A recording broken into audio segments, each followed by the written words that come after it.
The content of this podcast is for informational and storytelling purposes only and is not intended as medical advice. Please consult a qualified healthcare professional for any medical concerns or decisions. Welcome to Partner Perspectives. Today we'll be talking to Jamie, who is a partner of a cancer survivor.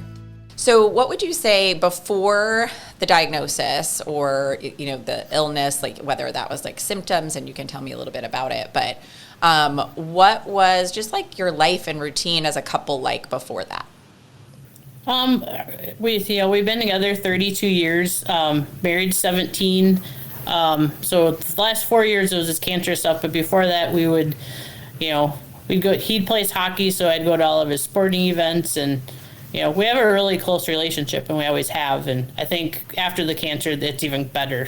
Yeah. We're even closer. Yeah, I kind of forced you to be closer. Yeah. And when you found out, so can you just walk me through like what the time leading up to the diagnosis was like and how that came about, just so I can kind of understand that part of the story? Sure. So, Brian was a typical guy, never going to the doctor because that's how they are. Why would you, right?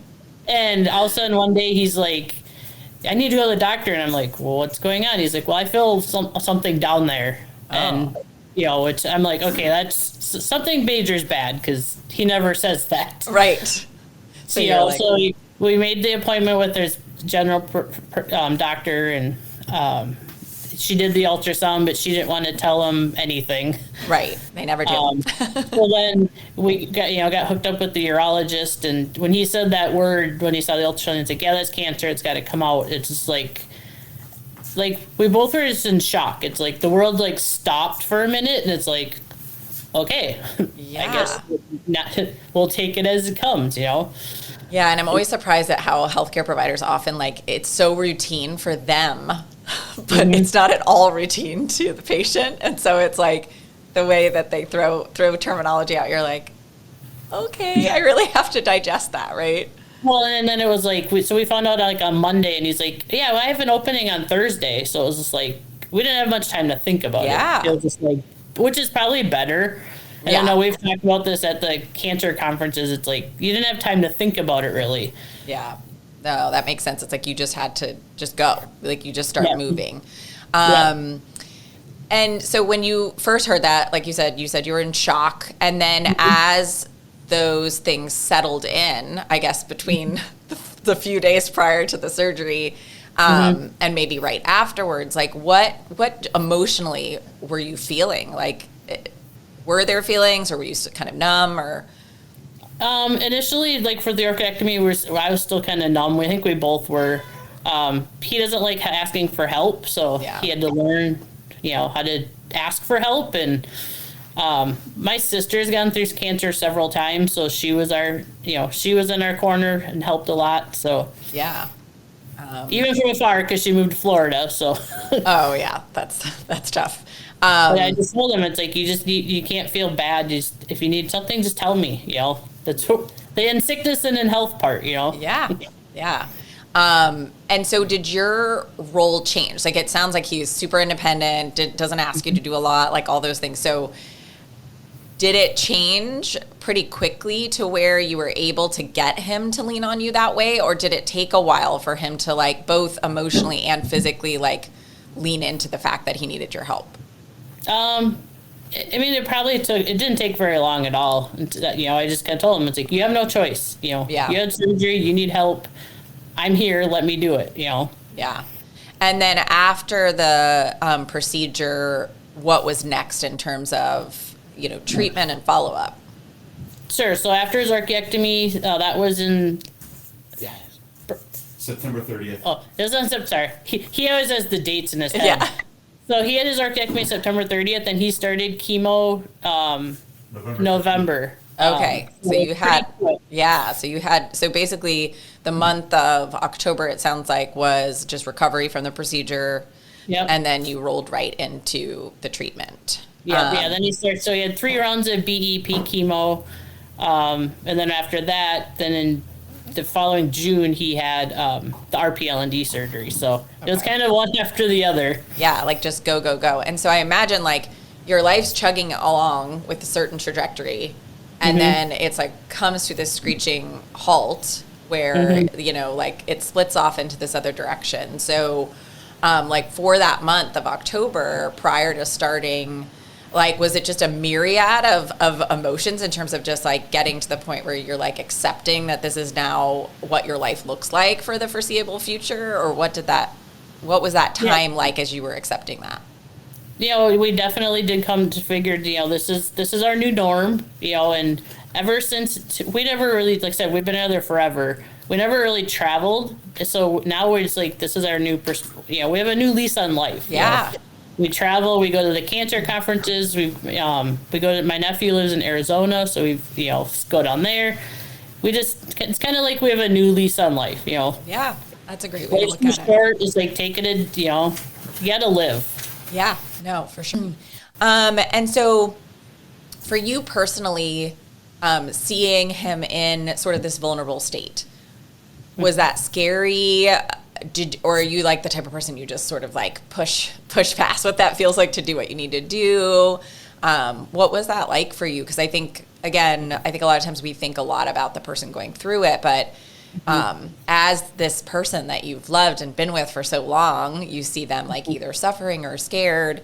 What was that emotion like for you in those moments?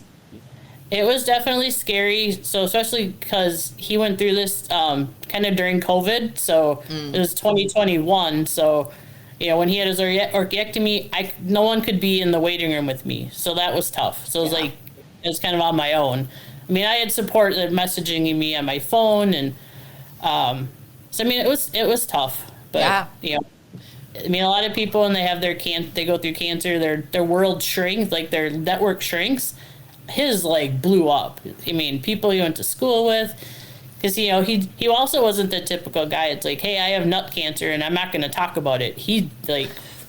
Right. He's very vocal, and then Stephen knows this. It's, you know, if you ask him how he's doing, you're going to get his whole life story. Right.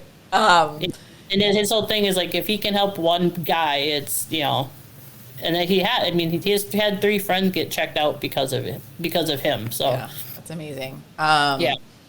So during that time for your ability to like cope, recharge, like what were the things that sort of gave you hope or peace or kind of recharged your battery when you were like this primary caregiver role? Yeah, again, it was during COVID, so we really couldn't do a lot anyways. Right. Like, you know, like if he was resting, I'd sit and read a book or watch one of my Hallmark Christmas movies, you know, just kind of do stuff like that for me, and knowing that he's resting. And yeah, and you like had that moment where you like your brain could take a break for a minute. Exactly. Nice. Yep. Did you two as a couple like ever experience like a little bit of tension or have like misunderstandings when you were navigating like the treatment path? Oh yeah. Yeah, when we were going through him, you know, being the stubborn guy, I'll call it, like, I don't need help. I'm like, no, you need to. We had a few tiffs. So it's like, no, I don't care what you think. I need to help you. Yeah, like you had to sort of put your foot down.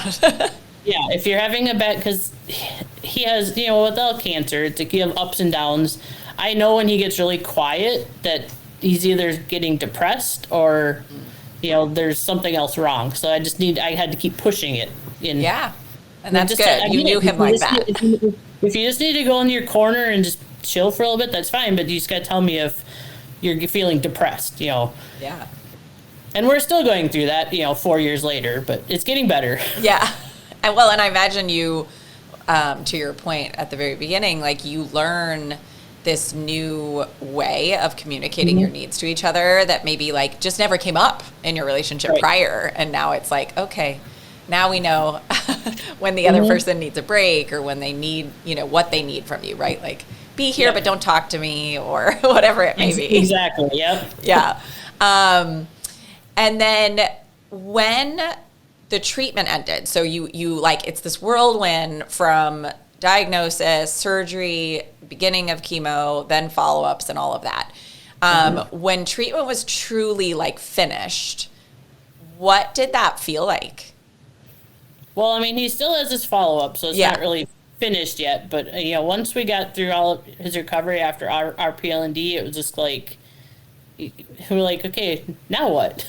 It's like you go through all this, and it was like a year and a half of it, and it's like where that was our life, and it was tough to get kind of back on track with real life. But right, that's what I'm wondering is like the focus. I'm sure it was like, okay, when do you have chemo, and like what do we need to do, and all of that. And then when you're not having that sort of like regular cadence of these, like you said, you're still having follow-up visits, but it's a lot different than regular cycles of treatment.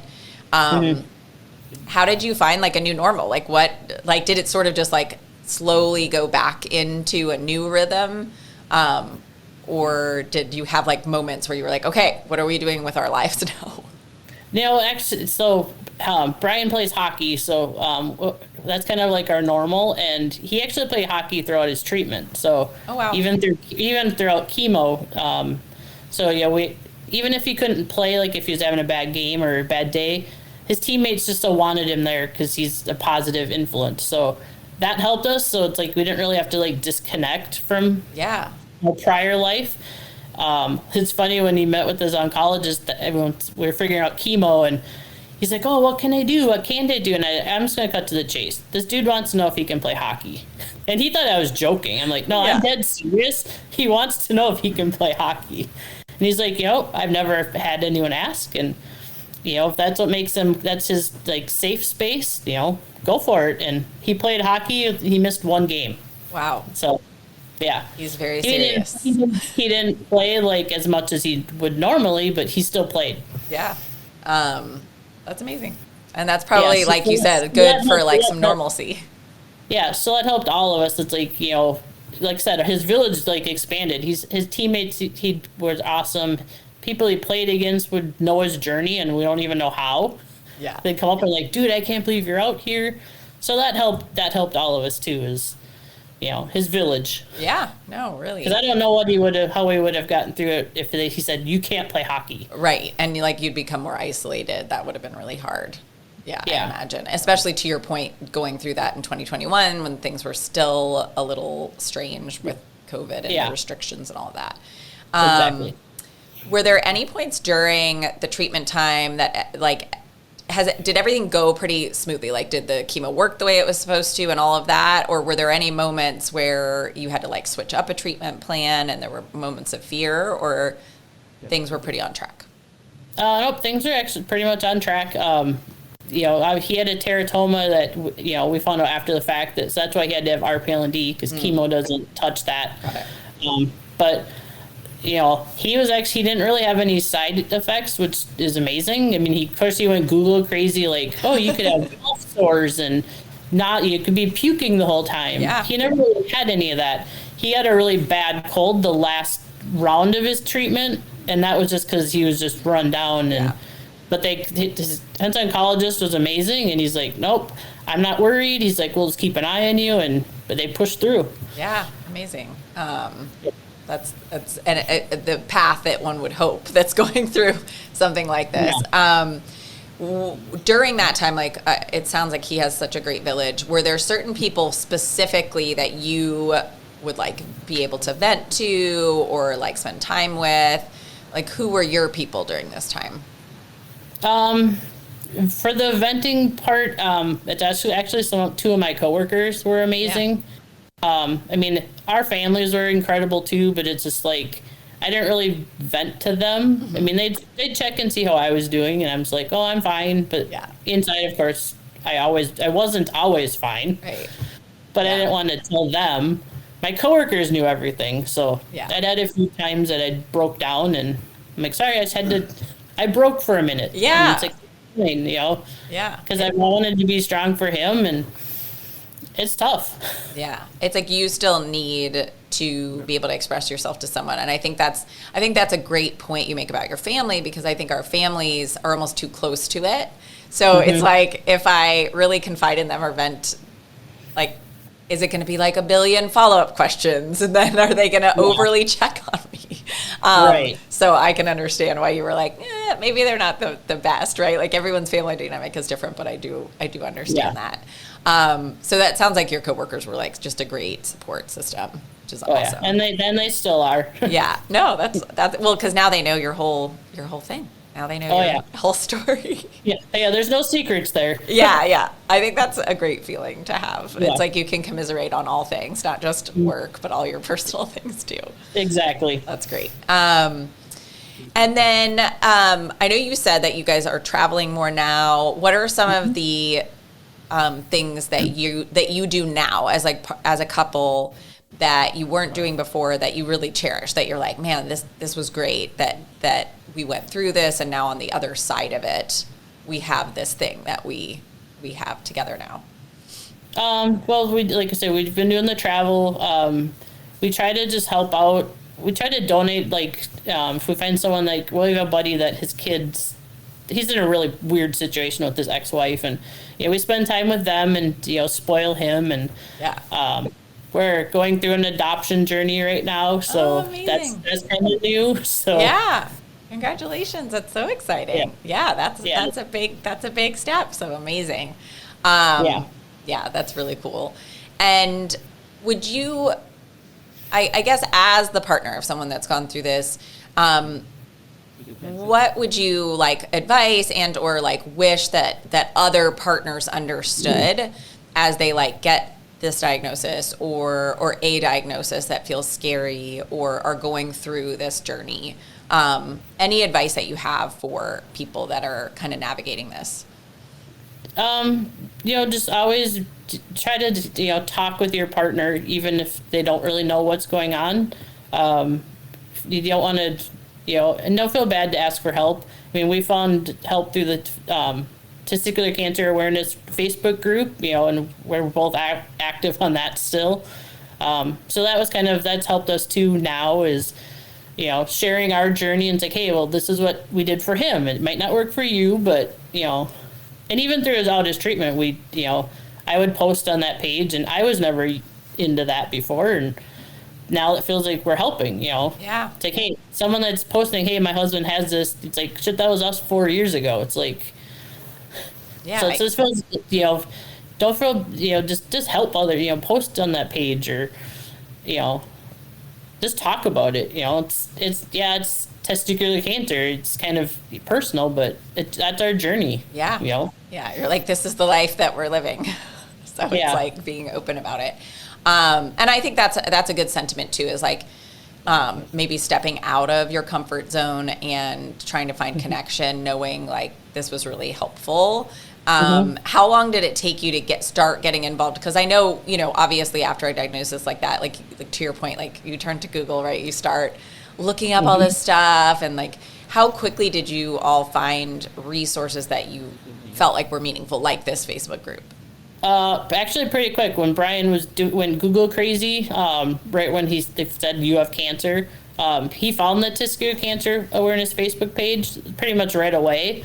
We didn't really post on it a lot, but we looked at it, and I started posting on it while he was going through chemo, so so it was pretty quick, and we learned after the fact of stuff that we didn't really know, like from the doctor side, that we wish we would have known. But everyone on that page has been amazing, and now that we've gone to 3 of the conferences, we have new lifelong friends. That's really awesome. Was there anything during the follow-up appointments and just really like each process where you felt like you were not getting all the information that you needed? Because you like touched on like, oh, we like found out a few things, like because I often, like, as a medical person, feel like people really deserve like all the information. Like I want tell me everything, even if it's like scary. Don't assume I don't want to know. So were there some providers that you felt like weren't maybe as transparent as you wanted them to be? So his first urologist was amazing, that did his orchiectomy. His oncologist, absolutely amazing. But his doctor that did his RPL and D, not amazing at all. Yeah. He really rushed us. Is like, he didn't really talk about all this happened so fast. We didn't get a chance to bank any sperm. And we're older. I mean, he got diagnosed at 46, so we hadn't yet had kids of our own, and he didn't really. This Dr. O'Shaughnessy, I'm going to throw his name out there. He didn't really talk about the side of about nerve sparing for RPL&D. So, we didn't know what to ask, and now obviously that Brian now has he suffers from I'll just say it, retrograde ejaculation. So he doesn't have any sperm. Nothing comes out. So therefore, right off the bat, our shot of kids biologically was out the window. Right. So that was kind of frustrating. Yeah. Because he didn't talk about that at all. Like, hey, this could happen. And after the fact, it's like we said, okay, well, nothing's coming out. And he's like, oh, well, it could come back in like 3 months. Well, now it's been, 2.5, 3 years, and there's still nothing. So yeah. And he acted like like he could care less. It's like, oh, well, it happens. Well, right. It's like this here, dude. It's like, yeah. Yeah. And I think it's that sort of like feeling like I'm a person, and you want your physicians to see you as a person. And I always advocate so much for what I call like informed consent, where you are given all of the facts, all of the information, all of the risks. And I've had plenty of experiences in my own life where I'm like, I'm a medical person and I have not been given informed consent multiple times from different providers. And I'm always like a little bit surprised, because I do think that we put so much trust in the medical community and, our providers, that it feels like almost like a betrayal when, to your point, like something happens that you're like, oh, well, we looked it up and actually it's super common, but like our doctor never mentioned it. So I do think that's really hard. Has that changed a little bit the way that you like walk into a new provider's office in terms of the questions that you ask? Well, we haven't really had any new providers since all this started. Yeah. But I mean, back to the point, like, so then his testosterone level dropped. His urologist, same again, could care less. His oncologist got him hooked up with testosterone injections, and so that was amazing, because most oncologists don't do that. Right. But he's like, hey, okay, that guy's not listening to you. I'll help you out, and and he's still helping us with that. So yeah, that's good to hear. So have you had to advocate? Like, do you find that both of you have to advocate for some of these things, right? Like, hey, my quality of life is affected. Yes. It's not like no one's proactively like, how can I make your life better? It's like you're having to advocate for that. Is that what you find? Yeah, but I mean, his oncologist too, he always asks, is there anything I can do for you? Yeah. Which again, so his oncologist, Dr. King, is, like I said, he's a godsend. It's a perfect match for Brian. So yeah, he's been amazing. That's great. So you've never had to switch providers. Like, you had sort of this bad experience, but that was a short term thing. So it's not like you had to stay with that provider. Nope. Yeah. He was just the urologist for the RPL&D. So. Okay. So it was sort of like here and gone. Yeah, exactly. Yeah. Okay, let's see. And then I would say, you talked at the very, very beginning about how your relationship has like evolved and changed. And what would you say, just in closing, is the most positive, whether it's like a word you want to use to describe your relationship, or just a short statement about what this experience has done for your marriage and your relationship?